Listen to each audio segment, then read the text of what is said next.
Assalamualaikum everyone, I am Hamza Saeed and I am General Secretary of Eating Disorder Association for Pakistan and also your host. We are starting a series of podcasts on the topic of eating disorder, and our today's topic is role of digital health and mobile technology in screening, prevention and management of eating disorders. Today we have three very special guests with us. Professor Dr. Madhiya Malik. She is the CEO of Syntex Health Project and Director Pharmacy of Hamdard University, and she is also the member of IHCOM Working Group for Eating Disorder and President of Eating Disorder Association for Pakistan. How are you, ma'am? Next in line is Miss Aisha Hashmi. She is COO of Syntex Health Project and also VP of Eating Disorder Association for Pakistan. How are you, ma'am? I'm fine. Next in line is Mr. Hassan. Mr. Hassan is Lead Digital Health Initiative of Syntex Health Project. How are you, Mr. Hassan? Okay, so we'll start off with our first question of this podcast, and my first question will be to Miss Aisha Hashmi. As a research group actively involved in eating disorder advocacy, how do you see the current issue of eating disorder specifically in Pakistan? Well, Hamza, the prevalence and incidence of eating disorders is increasing day by day throughout the world as well as in Pakistan. There are many factors which are contributing to this, which include poor eating habits, poor lifestyle, different socioeconomic variables, economic status, and certain common misconceptions related to eating disorders.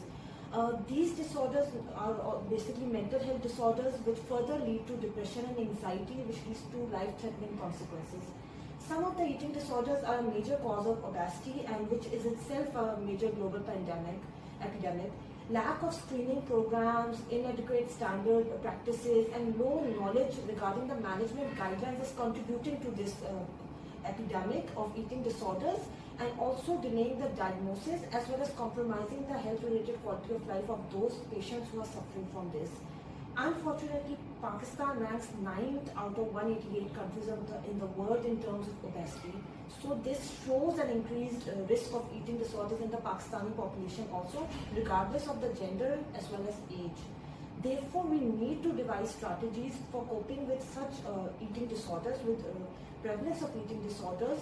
It is required to be devised such strategies, especially in countries such as developing countries such as Pakistan, so we can tackle this issue. Now my next question for this podcast will be to Mr. Hassan. How do you see the role of health technology in management of eating disorders? Well, with rapid advancement in mobile technology and increased uptake of technology by medical field, the utilization of smartphones and tablets was also increased.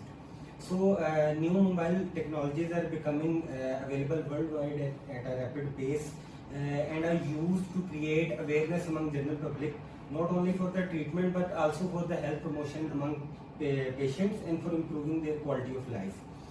Mobile apps have the potential to assist patients and the community in changing their health behavior, as they provide feasible and acceptable means by administrating the health interventions. Today, apps are used in different domains of life, among which you can use in domains of practice, for clinical reference, for health promotion, for improving the quality of life, and for patient engagement with healthcare professionals, along with the creation of healthcare awareness programs. Now, as being the head of this research group, your research group developed a prototype app for eating disorders. What was the rationale behind it, and what value it can add to the community? This was an idea which came to our research group because we had been working extensively on quality of life and patient support programs as a research group, and we identified various issues which need to be tackled. And what our findings was that the basic problem in Pakistan is that even we do not have access to simple screening services. So we thought of a way, and obviously we have limited resources and we cannot accommodate the whole large segment of population. So we thought of an idea that how a larger segment of a population could be targeted with the help of could be facilitated for these screening services. So we thought that we are going to develop a app as usually the screening of eating disorder.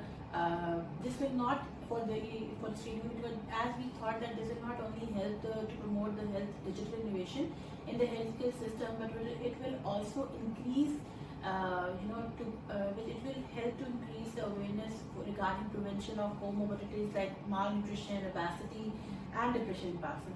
So we came up with this idea and we worked it out, and then this screening app was developed, and the basic idea behind was also to highlight the role of pharmacists to involve him or her in the patient engagement program, so that we can offer a patient support program. And I believe that this app, we have run the prototype and we have got some amazing results for this app, and I think it could serve as a screening app very easily and very I think at a very minimal cost, which is affordable to a larger segment of the community.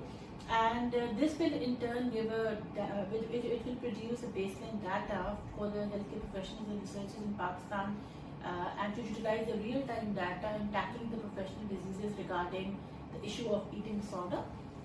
And we think that this study will also be the baseline, as it will promote and acknowledge the role of pharmacists in development of validation of this user-friendly apps for the early detection and screening programs, and it will also give the data for policymakers for designing certain interventions on the basis of prevalence of eating disorders. And I think that this is the most easiest and most convenient way to rule out the problem or to screen out this problem among the community. So now my next question again to Ms. Aisha Hashmi would be, could you briefly update regarding the app design and making to our audience? Well, Hamza, we used a randomized, controlled, single-blinded pre-post study design for the development and the validation of an eating disorder screening mobile app for the Pakistani population. Basically, we use pre-validated data collection tools for this whole app. The tools included eating disorders diagnostic scale questionnaire, especially for screening of the eating disorders. Secondly, belief of the respondents was also checked using eating disorder belief questionnaire, as well as the quality of life was also assessed using EQ5D questionnaire. Moreover, we also collected feedback regarding the interface and the user accessibility of the app. In the start, actually, we used 100 respondents were selected for the pre-intervention phase, which was selected using the convenient sampling technique, and simple random sampling technique was used to assign respondent to be included in group A, which was the control group, and group B, which was the intervention group. And 50 respondents were basically assigned to each group using WHO sample size criteria for interventions. And respondent included in the group B were only targeted for training by awareness videos, and also no training was given to the control group, which was group A. And the focus, the target, and the content and the format of those intervention and training which was given to group B individuals, respondents, was designed after a series of discussions with various stakeholders, and the content of training manual or the training videos was actually developed from the World Health Organization guidelines and diagnostic and statistical manual of 5, that is DSM-5, which is basically used for diagnosis. And the name of the training materials was recommended to be Community Eating Disorder Initiative, that is CD. And the software basically which we used for this whole development of the app was Applipie, which actually this is an easy software which utilizes minimum coding, and an easy user-friendly app can be developed using that software. And I would just like to add a few things, that the idea behind this was that we wanted to have some expertise and acquire certain skills like technology skills, and so we wanted to develop it ourselves so we can learn about this technology issues and to identify in what direction we need to get training for the HTA thing in Pakistan. And the best thing about this app was that we involved a good number of pharmacists. Those were community pharmacists for the training and awareness videos. They were involved for the training of the eating disorder patients in the community. They were engaged, so they had now their videos were recorded, and they were first trained, and then their videos were recorded, and they were basically included in the app. And then that was basically downloaded by the community, and then they had access to that. That's a very interesting story about this app. Mr. Hassan, now would you like to share the results that were gathered through this app to our audience? Well, and the 28.5% of our respondents were overweight, 6% were obese, and the results showed that about 17% of respondents had the probability of having an eating disorder. 13% had the probability of having anorexia, and 2% were having the probability of having bulimia nervosa.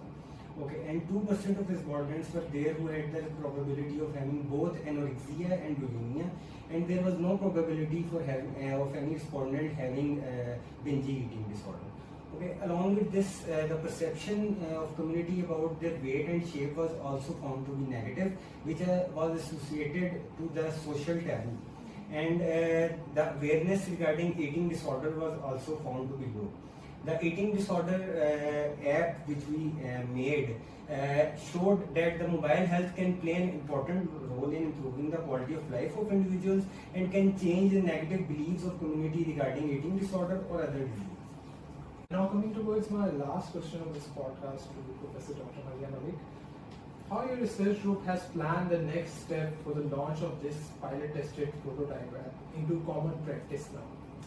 Okay, now this is a very interesting and a very tricky question because you see, like looking at the intervention, like the result we got and the success of the intervention of this app now, and we have witnessed this, that there was significant decrease in the mean negative self-belief of the community, the acceptance by others, and then self-acceptance and control over eating. So, and we also had a very good feedback about the use of app, that most of the respondents said that they found the app very easy to use and with acceptable interface and satisfaction for the use. So we believe as a group that this screening app could be used for the early diagnosis of the disease in order to decrease the burden of the disease, and then after screening the patient could be referred to the concerned experts for further evaluation and treatment. But now the problem is that as this is a prototype app and we have just piloted it in a small sample, so now to develop a full scale study and to develop the full interface of an app that is user friendly for the Android as well as for the iPhone iOS users, we need funding. So probably we are basically deficit of funds right now, and we plan to pitch this to obviously to the Ministry of Technology and to some startups, and we are looking for investors. So let's see and let's hope how we get the funding. So I think the only thing or the only limitation which is left in its execution at the national level is its full scale evaluation as a full scale study and the conversion of the prototype into a regular app. So let's see when we get that. Thank you so much for your precious time, Mr. Hassan, Ms. Aisha Ashmi, Professor Dr. Maria Malik. Thank you so much for your precious time. It was really enlightening to see this kind of a project run by a pharmacist, and the role of digital health and mobile technology. As a pharmacist, we were working for that. And I think it's a start of a new era for pharmacists working in mobile technology also on eating disorders. So thank you so much. Any last messages you want to give? Yes, sure. We would like to say, let's break the stereotype of eating disorder together. Do act now. Thank you so much.